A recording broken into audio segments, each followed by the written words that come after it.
মাত্র কিছুদিন আগেই এটা নিয়ে একটি ডিটেইলড রিভিউ বানিয়েছিলাম।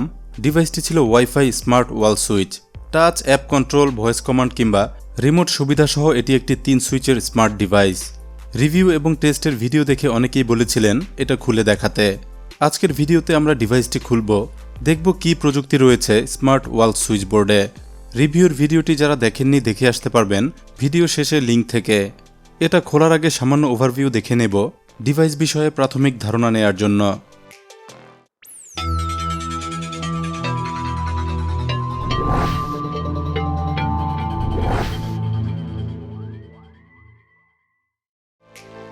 T3 মডেলের এই স্মার্ট ওয়াল সুইচটি সাধারণ সুইচ বোর্ডে খুব সহজেই বসানো যায়। এরপর খুব সহজ ওয়্যারিং শেষে মাঝখানে থাকা 3টি টাচ পয়েন্টের মাধ্যমে হাতে ছুঁয়ে অন অফ করা যায় ঘরে থাকা বিভিন্ন ইলেকট্রিক অ্যাপ্লায়েন্স। সাধারণ সুইচের বদলে এটা ব্যবহারে আরও পাওয়া যায় ওয়াইফাইয়ের মাধ্যমে মোবাইল অ্যাপ থেকে সুইচ কন্ট্রোলের সুবিধা। এছাড়াও গুগল হোম মিনি কিংবা অ্যালেক্সা একো ডটের মতো স্মার্ট স্পিকার দিয়ে ভয়েস কমান্ডে অন বা অফ করা যায় যে কোনো সুইচ। এটার জন্য আলাদা পাওয়া যায় রিমোট কন্ট্রোল, চাইলে রিমোটের মাধ্যমেও যে কোনো সুইচ অন বা অফ করা যায়। অল্প কথায় এই ছিল ডিভাইস পরিচিতি। এবার দেখব এটার ভেতরকার টেকনোলজি। দেয়ালে ফিটিংসের জন্য এটা ডিসঅ্যাসেম্বল করা খুবই সহজ, এজন্য খুলতে হবে না কোনো স্ক্রু। 4 কোণায় থাকা লকগুলো আনলক করলেই খুলে আসবে ফ্রন্ট প্যানেল।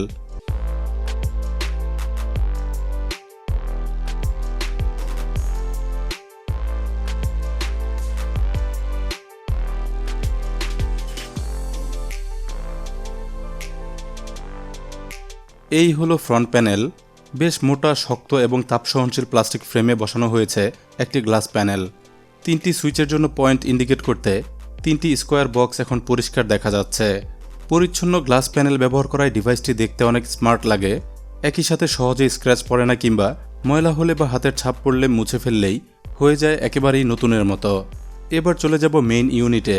এটাই হলো মূলত ওয়ার্কিং ইউনিট। অনেকে জানতে চেয়েছিলেন কিভাবে এটা স্ক্রু মাউন্ট করতে হয়, বিষয়টি এখানে পরিষ্কার করে দিচ্ছি। ফ্রন্ট প্যানেলটি যেহেতু গ্লাসের তৈরি, কোনো প্রকার স্ক্রু হোল এখানে দেওয়া হয়নি ডিভাইসের সৌন্দর্য রক্ষায়। স্ক্রু মাউন্ট করতে হয় ইলেকট্রিক্যাল ইউনিটে, এজন্য এটার দুই পাশে রয়েছে সেমি অ্যাডজাস্টেবল স্ক্রু হোল। সাথে দেওয়া 2টি স্ক্রু এখানে লাগিয়ে নিতে হয়। এরপর ফ্রন্ট প্যানেলটি লাগিয়ে নিলে বাইরে থেকে স্ক্রুর কোনো অস্তিত্ব একেবারেই চোখে পড়ে না। জানবো এটার ইলেকট্রনিক্স বিষয়ে। পুরো সার্কিটের মধ্যে চারপাশে রয়েছে ছোট ছোট প্রচুর এসএমডি কম্পোনেন্ট। এটাই মূলত ডিভাইসটির ইন্টেলিজেন্স ইউনিট। টাচ, ওয়াইফাই কিংবা ওয়্যারলেস রিমোট ফিচার সবই কন্ট্রোল হয় এ পাশ থেকে। বড়সড় 3টি সুইচিং প্যাড আমরা দেখতে পাচ্ছি। টাচ এনাবেলড এই 3টি পয়েন্টে হাতের স্পর্শেই কন্ট্রোল করা যাচ্ছিল আলাদা 3টি ইলেকট্রিক ডিভাইস। টাচ পয়েন্টগুলো দেখতে সাধারণ হলেও সামান্য জটিলতা আছে লাইটিংয়ের কারণে। আমরা দেখেছিলাম প্রতিটি সুইচে লাইটিং হয়, এজন্য প্রতিটি টাচপ্যাডে বসাতে হয়েছে এলইডি ব্যাকলাইট। শুধুমাত্র এলইডি খুব বেশি আলো ছড়াতে পারে না, ঠিক এ কারণেই এলইডির উপর বসানো হয়েছে লাইট ডিফিউজার। প্রতিটি টাচপ্যাডের ভেতরে স্বচ্ছ প্লাস্টিক লেয়ার চোখে পড়ছিল। যে কোনো একটির আপার লেয়ার তুললেই দেখতে পাওয়া যায় ওটা স্বচ্ছ নয়। এগুলো অনেকটা ফ্রস্টেড টাইপ হওয়ায় পুরো টাচপ্যাডে প্রায় সমানভাবে আলো ছড়িয়ে দিতে পারছিল। গুরুত্বপূর্ণ কিছু কম্পোনেন্ট বিষয়ে এবার জানার চেষ্টা করব। এখানে দেখুন, একটি আইসি রয়েছে যার মডেল SYN470R।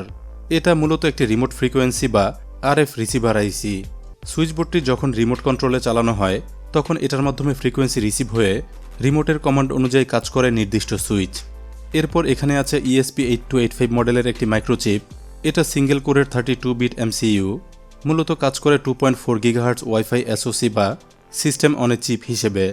একটু খেয়াল করলেই দেখতে পাওয়া যায় ওয়াইফাই চিপের পাশেই পিসিবিতে প্রিন্ট করা আছে অনেকটা অ্যান্টেনার মতো। সিগন্যাল রিসিভ করার জন্য এটা গুরুত্বপূর্ণ ভূমিকা রাখে। লং ডিস্টেন্সে ফ্রিকোয়েন্সি রিসিভ করতে খুবই দরকারি এই অংশটি। গেল ইন্টেলিজেন্স এবং ইলেকট্রনিক্স পার্ট, এখনও বাকি রয়ে গেছে ইলেকট্রিক্যাল ইউনিট। ইলেকট্রিক্যাল ইউনিটটি দেখার জন্য সার্কিটটি খুলতে হবে। চলুন দেখি।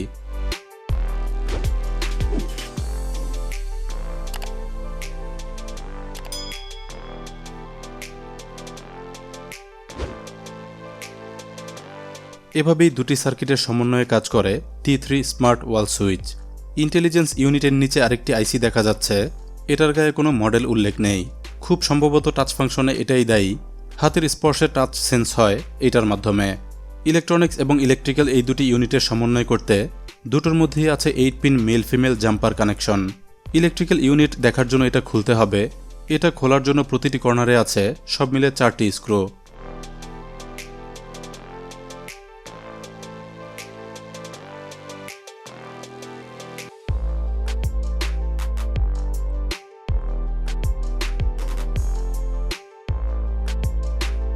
চমৎকার সব ইউনিক গ্যাজেটের রিভিউ, এগুলো তৈরির প্রযুক্তি সহ বিভিন্ন গ্যাজেট তৈরির আইডিয়া পেতে গ্যাজেট ইনসাইডার বাংলা চ্যানেলটি এখনই সাবস্ক্রাইব করে বেল আইকনে ক্লিক করে রাখুন।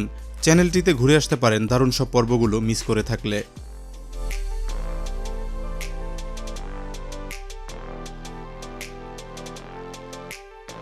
এটাই হলো ইলেকট্রিক্যাল ইউনিট। 220 ভোল্ট এসি কারেন্টের যাবতীয় কর্মকাণ্ড চলে এই ইউনিটে। এখানেও কিছু এসএমডি কম্পোনেন্ট দেখা যাচ্ছে। অপর পাশেই আছে হাই লোডে সুইচিংয়ের জন্য প্রয়োজনীয় সকল উপকরণ। আউটার কানেকশনের জন্য কিছু কেবল মাউন্টেবল পিন আমরা দেখতে পেয়েছিলাম। এই পিনগুলোই কাজ করে পাওয়ার ইনপুট এবং 3টি সুইচিংয়ের জন্য আউটপুট নিতে। 2500 ওয়াট বা 220 ভোল্টে 10 অ্যাম্পিয়ার লোডের প্রয়োজনে ভারী সোল্ডারিং করা আছে প্রতিটি ইনপুট ও আউটপুট টার্মিনালে। এখন প্রশ্ন হলো, এত পরিমাণ লোডের সুইচগুলো কাজ করে কিভাবে? এজন্য দেখুন, এখানে রয়েছে রিলে মডিউল। 220 ভোল্টের এসি কারেন্ট চালিত ডিভাইসের জন্য পর্যাপ্ত লোডের আলাদা 3টি রিলে মডিউল ব্যবহার করা হয়েছে সুইচিংয়ের জন্য। প্রতিটি রিলে কন্ট্রোল হয় ইন্টেলিজেন্স ইউনিটের মাধ্যমে। যেভাবেই কমান্ড আসুক, সুইচিং হয় রিলে অন বা অফ হয়ে। এখানকার রিলেগুলো 5 ভোল্টের। প্রতিটি রিলে 220 ভোল্টের এসি কারেন্টে 2500 ওয়াট বা 10 অ্যাম্পিয়ার পর্যন্ত লোড নিতে সক্ষম। টাচ, অ্যাপ কিংবা ভয়েস কমান্ডে সুইচিং হতে প্রতিটি রিলেতে 5 ভোল্ট ইনপুট দরকার হয়। রিলে মডিউলগুলো ড্রাইভ করার জন্য ছোট একটি ট্রান্সফরমার সহ আরও কিছু কম্পোনেন্ট এখানে আছে। এসব মিলেই তৈরি হয়েছে ইলেকট্রিক্যাল বা মেইন সুইচিং সার্কিট। ইন্টেলিজেন্স এবং পাওয়ার এই দুই ইউনিট মিলে কাজ করে T3 স্মার্ট ওয়াল সুইচ। ভিডিওতে আপনাদের যথাসাধ্য বোঝানোর চেষ্টা করলাম কিভাবে কাজ করে 3 গ্যাংয়ের স্মার্ট ওয়াল সুইচ। আমি জানি না আপনারা কতটুকু বুঝতে পেরেছেন। এ বিষয়ে কোনো প্রশ্ন থাকলে করতে পারেন কমেন্টের মাধ্যমে। T3 মডেলের সেম ওয়াইফাই স্মার্ট সুইচবোর্ডটি পেয়ে যাবেন bdshop.com-এ। সাধারণ সুইচ বা সুইচবোর্ডের বদলে এটা ব্যবহার করে নিজের ঘরকে রূপান্তর করতে পারেন স্মার্ট হোমে। এটা আধুনিক ডিভাইস, ব্যবহার করা খুবই নিরাপদ। ডিভাইসটি কেনার লিঙ্ক ডেসক্রিপশনে আছে, প্রয়োজন মনে হলে ব্যবহার করে দেখতে পারেন। ভিডিওটি ভালো লাগলে লাইক দিতে ভুলবেন না। আর আপনি যদি ইলেকট্রনিক গ্যাজেটের প্রযুক্তি বিষয়ে জানতে আগ্রহী হন, তাহলে অবশ্যই সাবস্ক্রাইব করুন গ্যাজেট ইনসাইডার বাংলা, সাথে বেল আইকনে ক্লিক করে রাখুন।